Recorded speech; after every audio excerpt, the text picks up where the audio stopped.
Hello there, my name is Harsha. I'm that guy they call the Singapore Futurist.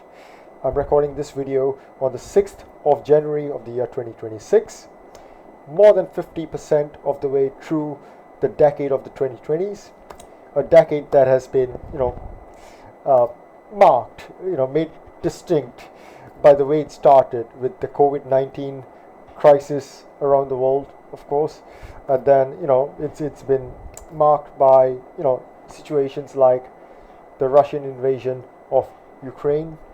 Then you have, of course, the unfortunate events of 7 October that triggered the Israel-Hamas war, and then the broader Middle East crisis. And then, of course, you have 2026 beginning with its very first weekend where US carried out a raid, a very dramatic raid, the stuff of fiction come to life in Venezuela. And of course, the last 3 years technologically has been dominated in conversation and narrative by generative AI, especially large language models. So the buzzword, the hype, the great overhype for 3 years now has been generative AI, generative AI, generative AI. Of course, people have been dropping the term generative, although more often than not, most of the time, almost 100% of the time, over the last 3 years, right up to this very day, on the 6th of January 2026, when people talk about AI, more likely than not, almost 100% of the time, I must iterate this, it's in reference to specifically generative AI, which is just one little tiny, weeny bit, one small aspect or one small form of AI in the broader context, much broader context, right? But the conversation, the narrative, largely speaking, very candidly, very frankly, has been about just that, AI. And while that has been happening, one particular truth element about progress, about evolution, about development has been forgotten, that nothing ever happens in the silo, including with technological development, technological evolution, technological progress, and emerging technologies, the sort of technologies that most people have not seen yet, but will go on to, change the socio-technical realities of our existence forever once they become mass market.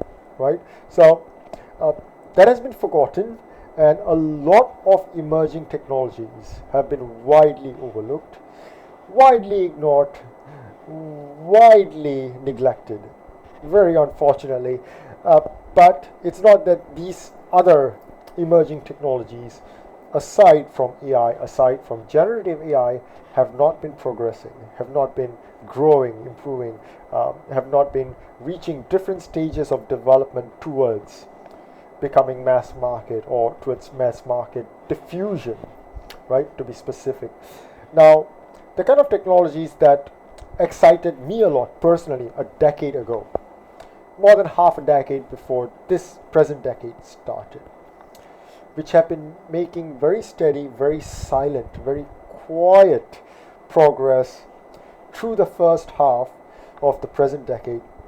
Why silent? Why quiet? Because largely the conversations, narratives have been so dominated by the topic of AI, specifically generative AI, that there hasn't been sufficient space in the prevailing and predominant open public consciousness for any talk about those other emerging technologies.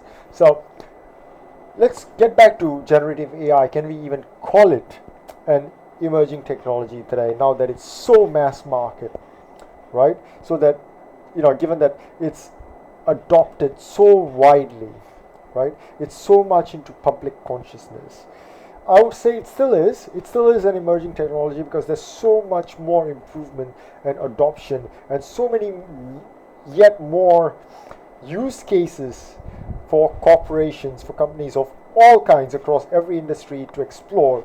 I would say generative AI itself is still an emerging technology. And when we take the wider, broader, much larger spectrum of AI dropping just generative.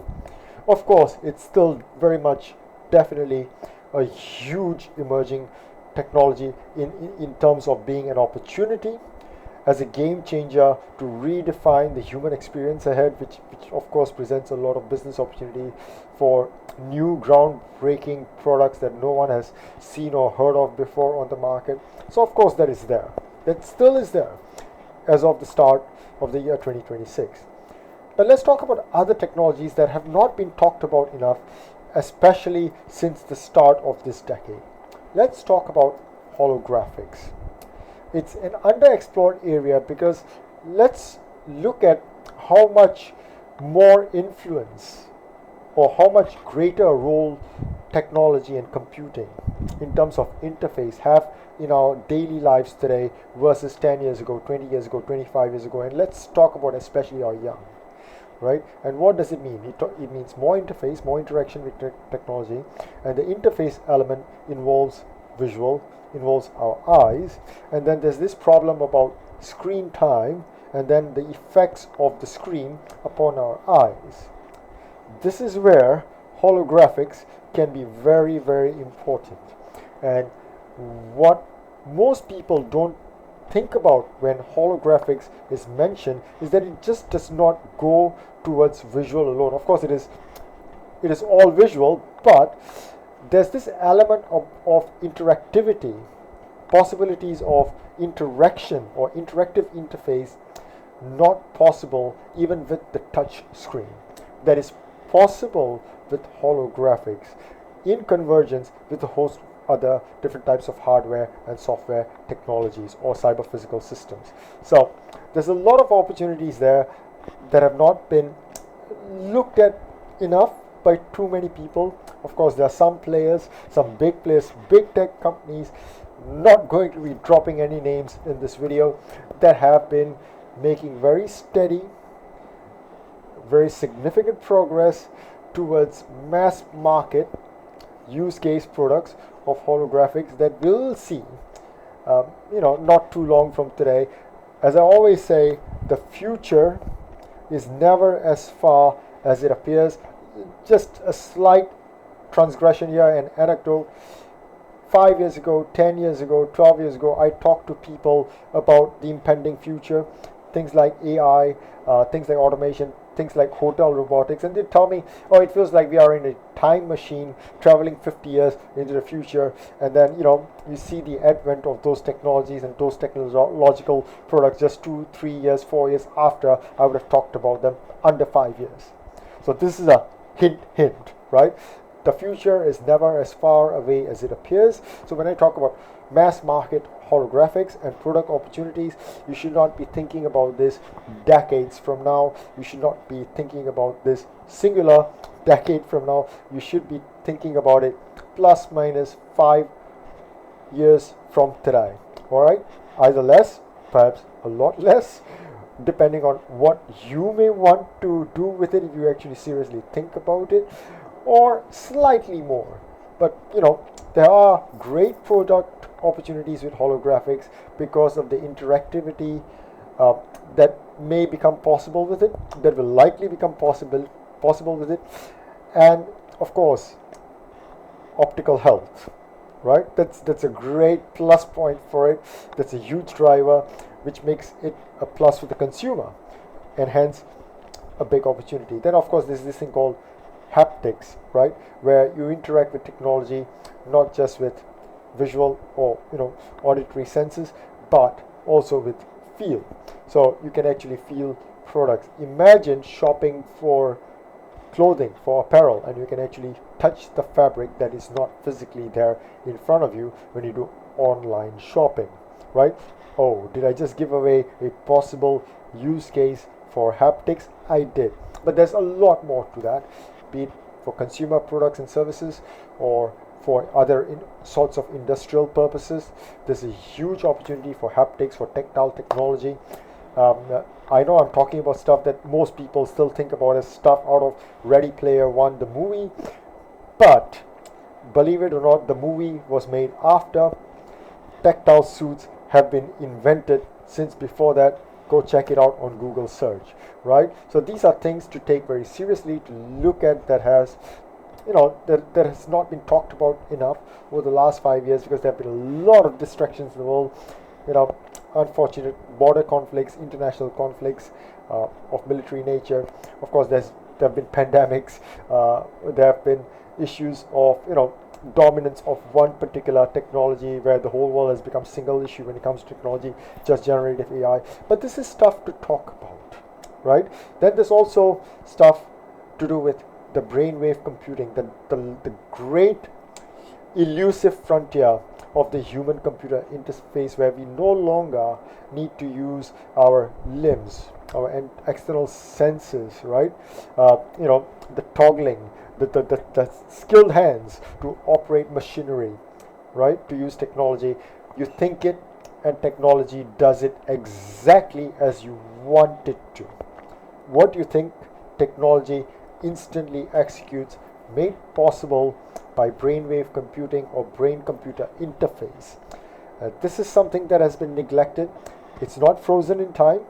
Development in brain-computer interfaces did not freeze with the advent or onset of the COVID-19 pandemic, with the global wars, trade wars, with just generative AI hogging attention. This has been progressing, but it's not been getting enough attention. It's not been progressing as much as it could have, had the world not been distracted as much by other things.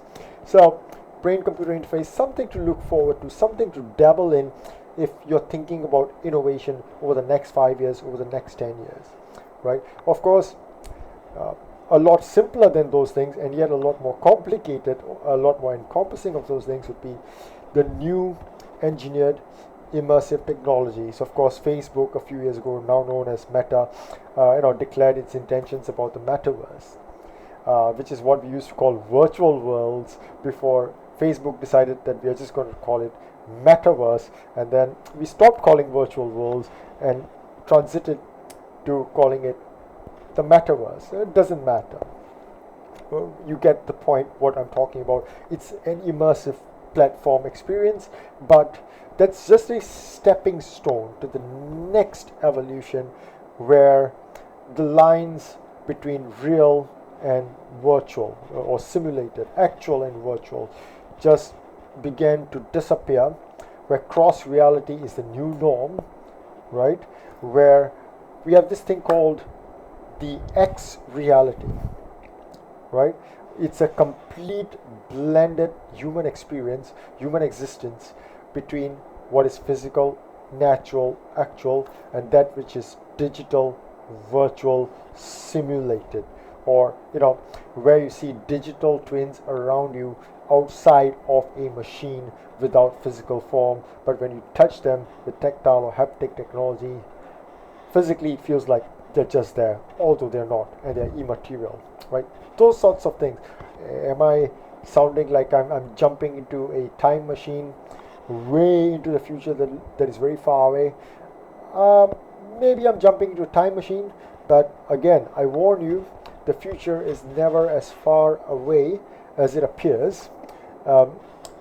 Takes a little bit of shopping around, looking around, to realize that not everything is as distant, or we may not be as aware about how close we are to certain realities before we actually do our homework about it, right? When we first hear of those things. So it could be just that when I speak of these things about cross realities, X realities, some things that have been overshadowed in conversations to do with technology, in narratives to do with technology over the last 3 years, especially because of the advent of generative AI and large learning or large language models. But all that put aside, there's still a lot of opportunities in all these areas of emerging technologies to exploit, right? The last few years, every time we hear about drones, most of the time when we talk about drones or hear about drones or read about them, they tend to be in the military context, unfortunately. Most of the time when we've heard something about drones for the very first time, it's to do with them being weaponized for military purposes, unfortunately. But there are far greater functions or functionalities for drones, far greater. civilian industrial use cases for drones outside of government, outside of governmental services or agencies, outside of defense and military, right? The far greater functions, far greater use cases for drones of all kinds, not just aerial, not just submarine, etc., of all kinds of drones that have been neglected in public consciousness, in wider conversations about technologies. And what happens? What happens when all these emerging technologies that I speak of herein, that I mention herein, in this rather long video, uncharacteristic of what I do with my videos, posting them online, sharing them for free in the public domain. What happens when a conversation is too dominated by one particular issue and everything else gets neglected? There'll always be those few, the smart few, and the very fortunate few who are smart enough to think about those things that almost no one else is focusing on or thinking about or talking about. They deep dive, they immerse themselves, they invest in it, they work hard at it, and they benefit from being the first arrivals, the first innovators, the pioneers, and then they corner the market with whatever they come up with or come out with their efforts in focusing with those things while they're neglected by everyone else, right? So I'm talking about opportunities for product development with technologies that have not been talked about enough over the last 5 years of this decade, which have not been frozen in terms of their progress either over those 5 years. So it's time to wake up in 2026. Let's look at emerging technologies again with the same sort of excitement, I would suggest, as there was about 10 years ago, 20 years ago, that over the last 5 years seems to have died down because there's been a lot going on in the world that sort of distracts away from emerging technologies, but it's still groundbreaking, it's still changing our realities. Before the disruption from those emerging technologies, the adoption to those emerging technologies become more problematic than it should be, or it may be otherwise, or as the way people have been blaming AI over the last few years for job losses and restructuring and loss of occupational opportunities. Lest you wake up 5 years from now blaming some other technology for corporate failure, collapse, or need for restructuring or job losses, etc. Wake up, look at it. Now is the time. 2026 is the time to start looking at other emerging technologies for the rest of this decade that have been neglected for the first 5. If you want to know more, want to talk more about it, I'm the Singapore Futurist. I work at Stratsurf Consultancy out of Singapore. That's where you can find me. You can find me on LinkedIn. Look forward to an opportunity for a conversation. All the best.